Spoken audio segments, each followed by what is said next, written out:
Paul? On last month's meeting notes there, is there any numbers to go with the signatures provided by Tom Clark and Cooley Crack? Signature, I mean, numbers, like Numbers. what? How many? Yeah, I don't remember what you had. We had 240, I think, or roughly, Okay. plus or minus 5. And I don't remember what Cooley Frack had. We went through some of them, and some of them weren't town residents or landowners. So I mean, I was just don't wondering know. if that would give the board an idea of, you know, how everybody stands Yeah. number-wise on who's for. Well, and just who's so against. you understand what's going on now, this is not coming back to the town board. This is in the hands of the zoning and Jackson County Board. Sure. So, I was just wondering if, you yeah, know, numbers would be a good idea to have. yeah. Yeah, and I can do that. I can get you, I can go and count them all up, the ones that we disallowed, and I can tell you, I can get you something that tells you how many numbers for each. That's no big issue. Does the county have those numbers? No. Will they put them? That's not quite true. Marilyn Frederickson took the petition, but the signatures against the line. Oh, He okay, was gonna prevent that. okay, so, I know ours that Cooley Frack and Tom provided us are still involved. So, I haven't handed it to anybody. I think you were next. Yeah, I just wanted to comment on what Tom was saying about just having a study or some kind of report generated on what the impacts would be, just environmental impacts and property values and all those types of things.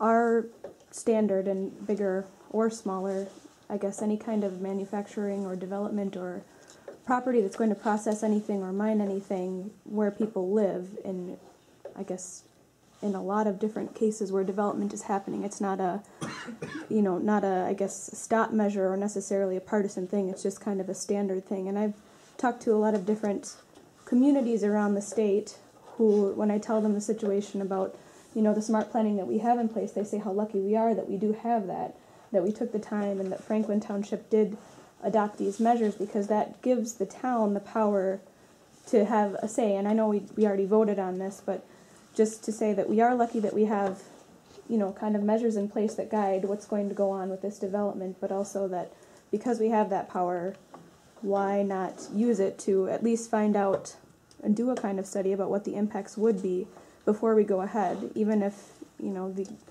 end goal is not to stop it altogether, there's no reason not to have caution with figuring out what the impacts would be on Franklin. Well, we could, I suppose if we were to put the word out, we would have to hire somebody to come in and do this study, because I don't think anybody at this table or out in this audience has got the education to go and provide Right. that kind of study to have the proper information. So I mean, we can get a hold of Jackson County, we can get a hold of Badger Mine and see what they use for engineers, we can get a hold of Cooley Frack and see if they've got somebody that's in mind or some name that they can drop to us that we can contact. I don't think it's gonna be free. No, there Just so definitely, we understand it that right up definitely front. is an expense, but Yeah, I would say it's Worth it. prevention is yeah. Much yeah. cheaper We can- than- We can investigate that should be no problem whatsoever. Steve? As I say, you said a few minutes ago that the Cooley Frack is not, is out of the town's hands now. Yes, Is that what you said? yes, So it's up to the zoning and the county board? and the county board, yes. So they, at this time, even though it was voted down by this board, they were kind of open to which way they might go, or, you know? They're waiting for legal counsel to get back to them, so I can't at this time answer Okay. what they're doing either direction. I Okay. don't know. And when it goes through, which I suppose is only tomorrow, I'm guessing. I haven't heard if I don't think they're on the agenda for this month, Okay, that's. so I don't think they've heard from right. legal yet. So when it goes through the county board and it's decided on, is that it? Over? Pretty much. Over and done? Depends on, Either way it goes.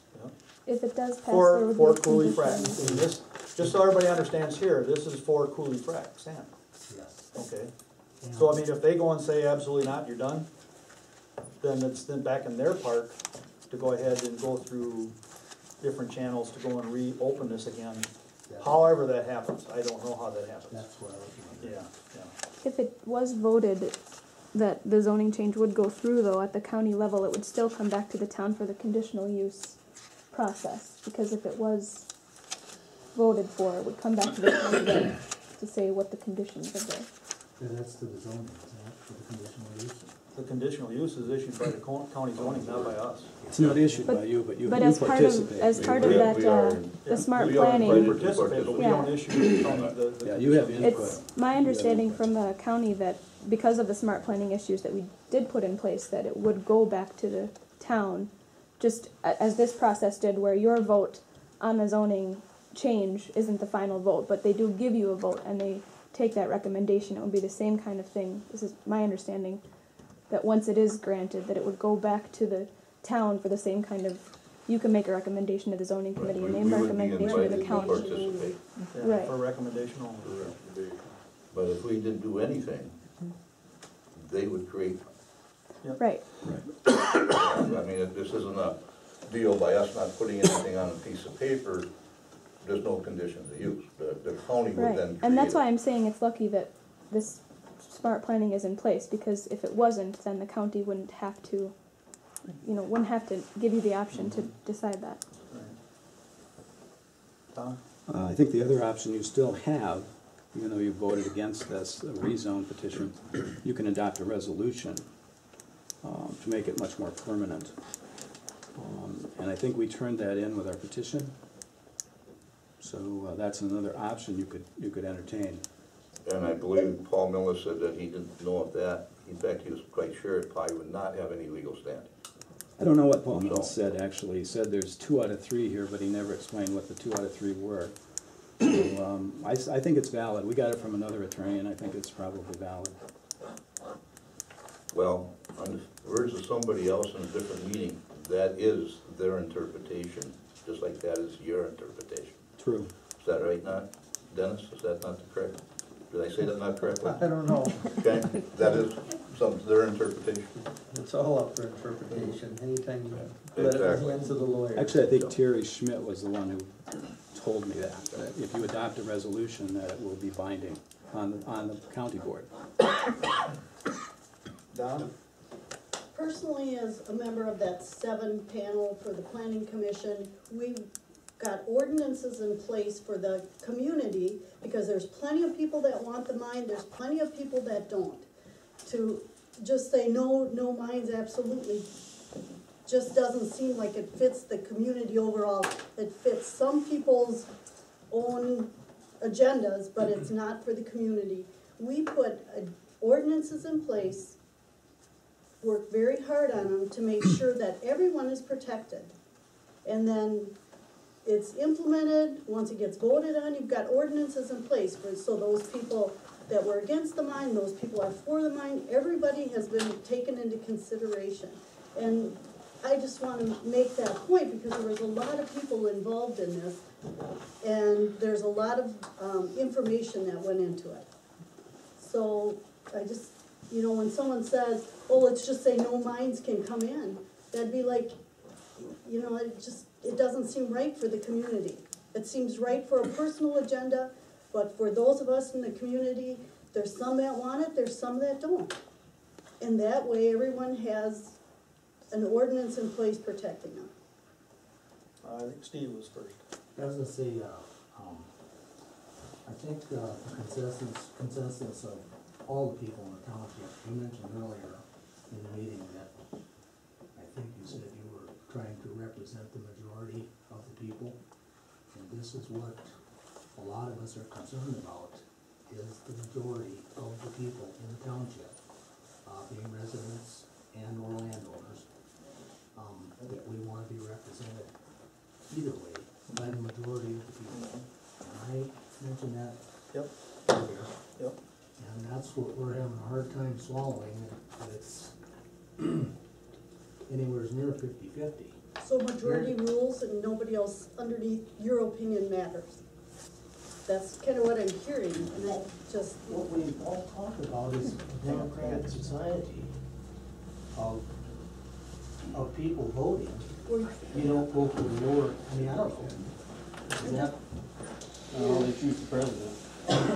You go with the minority, you go with the smaller group, because But you have laws in place to protect the minority.